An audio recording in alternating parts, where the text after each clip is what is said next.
Okay, this is a video for Craigslist for this Fuji bike that I'm selling. It's a hardtail mountain bike. I'd call it a serious mountain bike insofar as it's actually meant for riding on trails and not just riding around town posing as though you had a real mountain bike.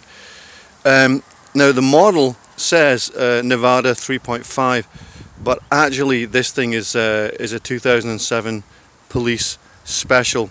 I can't find anything on Bikepedia about a Nevada 3.5, but the specs exactly match a Police Special. So first off, it's a Fuji, so that's a pretty decent brand. It's actually quite a small frame, but you probably can ride this bike if you're maybe up to 5'10" tall, same as I am. It's pretty comfortable for me. What makes it a serious mountain bike, I would say, is that it actually has a decent fork. This is a Suntour. It's an air fork, and you actually have a valve on this side here on the top, where you actually pump it up. And that tends to be the difference between a posing mountain bike and a real mountain bike. This one actually is meant to go on trails, and it's got a trail quality fork. It's pretty well equipped. It has Shimano Deore shifters and derailleurs, so you can see that's a Deore on the back. It's also a Deore for the front. That's pretty unusual. They tend to put a cheaper shifter for the chain wheels, and it also has Shimano Deore brake levers and the shifters, and it does shift very nicely. It's actually so smooth that you have to kind of look back and make sure it did actually change, because you don't hear any clunks or clicks or whatever. It just changes. And I put a new chain on it, which is, if you want to get your bike back in top shape, you would replace the chain. Now it has linear pull brakes. It's an Origin 8 on the front, and it's actually a Tektro on the back off of Shimano levers.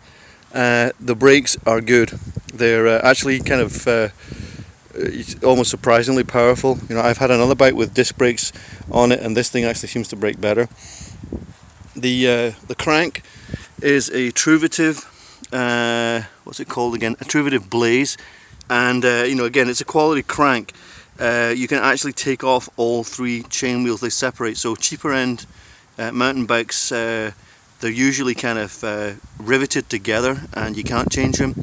And it's kind of unusual because it's a 4-arm crank, whereas usually they're 5 arms, and it's a one piece. So this part here, the arms are all part of the crank. It's forged together, and it has an Octalink bottom bracket, which again is indicative of it being a better quality bike.